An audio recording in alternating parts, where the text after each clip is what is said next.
Can I go back to something you just said? Because I don't want to let it pass. You said that slavery was around for 400 years. At a point, it becomes a choice. So, yeah, I want to say, I don't know who this white guy is. I forgot his name or whatever. I read it one time, forgot it already. This man, he tried to save Ye's career. He tried to save Ye's career. He's like, bro, you just said something crazy, and that explanation did not work. I need you to elaborate for the sake of, because this is going to go crazy. He completely understood how that was going to blow out of proportion.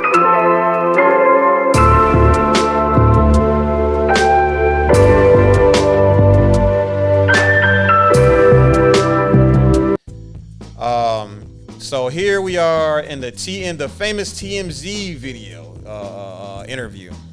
This one's gonna be this one made so much.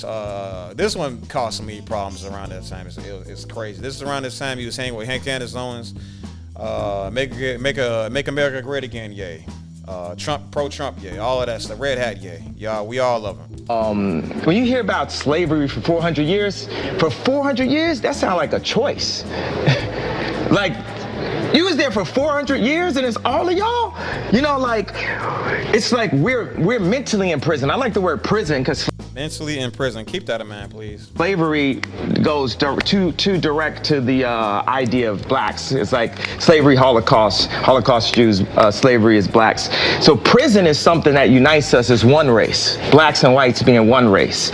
So, and I understand a lot of people just have a really hard time in like interpreting Ye's speech patterns and the way he speaks and stuff. I want to say Ye is a great artist on paper, right? He's a great writer. I believe he's just had a hard time expressing himself in hot seat moments. You know, a lot of people just don't know how to speak in public like that.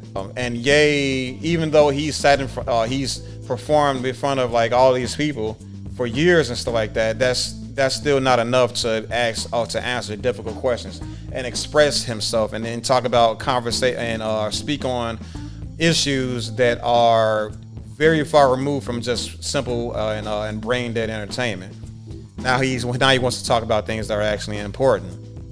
So yes, it's hard to understand him at times, but when you listen hard enough, it makes a little more sense. And Ye is the type of person that you can't just listen to other people's interpretations on. You need to watch this stuff from beginning to end. You have to watch these interviews, right? This 30 minutes right here. You got to watch that entire 30 minutes and 27 seconds to fully understand everything that he's saying. And you have to turn your feelings off. You got to be unbiased, and you have to just take it all in open-heartedly and in good faith, right? To fully understand what he's truly trying to say.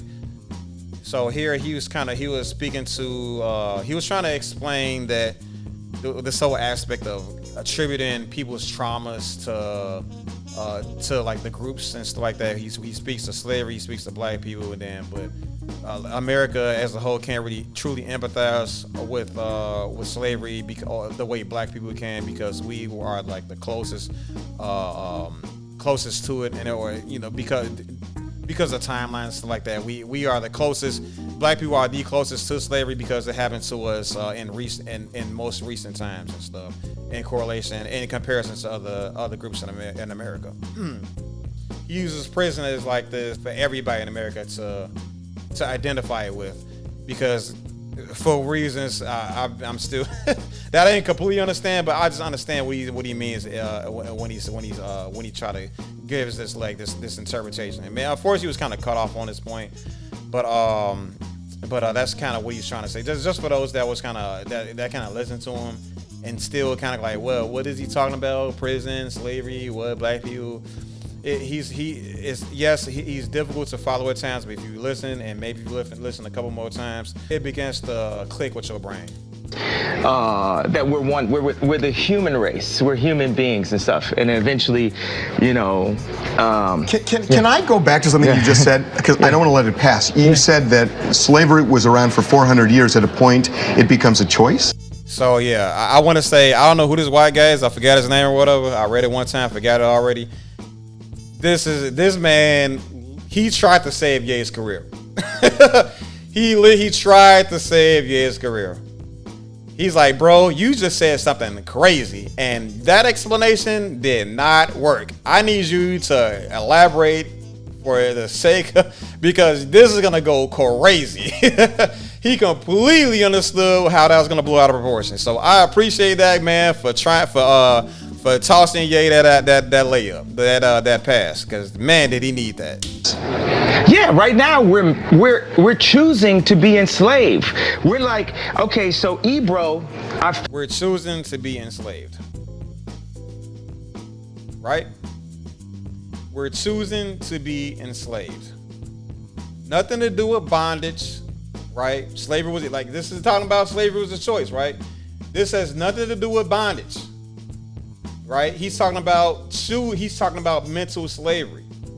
And he's gonna give an example about with the whole Ebro and who's the unsavory individual. All right, I'll just put it out. I'll be nice about it this time.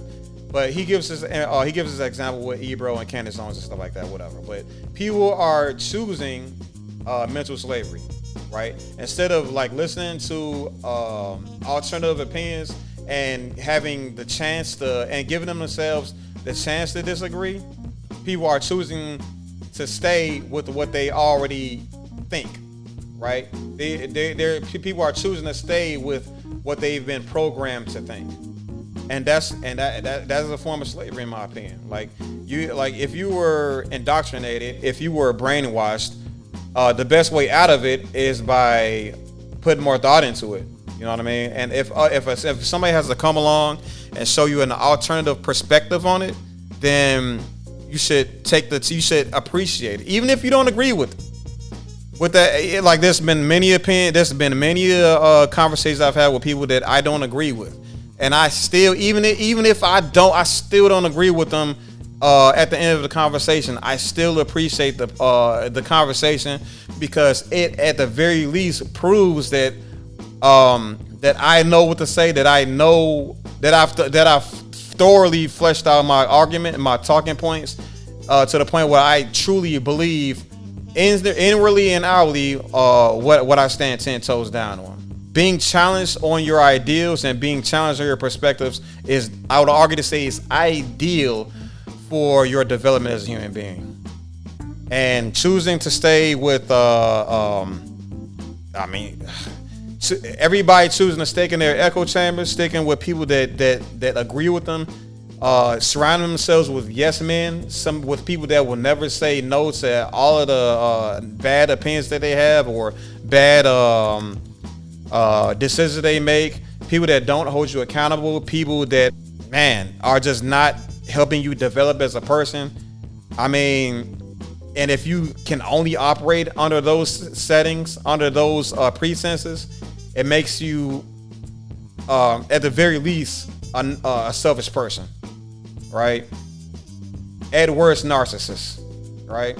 And we don't need narcissists. We don't need any more narcissists in America. I hate to break it to you, but yeah. So like I said, this he's speaking. Like I said, this was like one of the.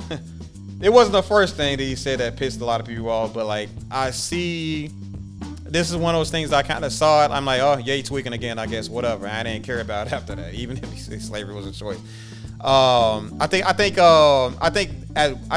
I stopped. How do I word this? I think I was one of the people that said, well, technically it's a choice. You have a choice. They had a choice for to either fight and possibly die, or die, right? Or just get with the program, right? But and a lot of people say that's not a choice. That's not a choice. I mean, technically by definition it is a choice. Is it a good choice? Is it like a choice with like any real benefit that gives like any real that sees the person that makes the choice as a human? Maybe not. Not at all, I would say. But I mean, again, by definition, it is definitely a choice. But that's, and I would say even then, that's still, that's not an indictment on the black people at all. Like, choosing to live, choosing to die for slavery, that's not an indictment on black people. You know, it was a reality that they were put up against.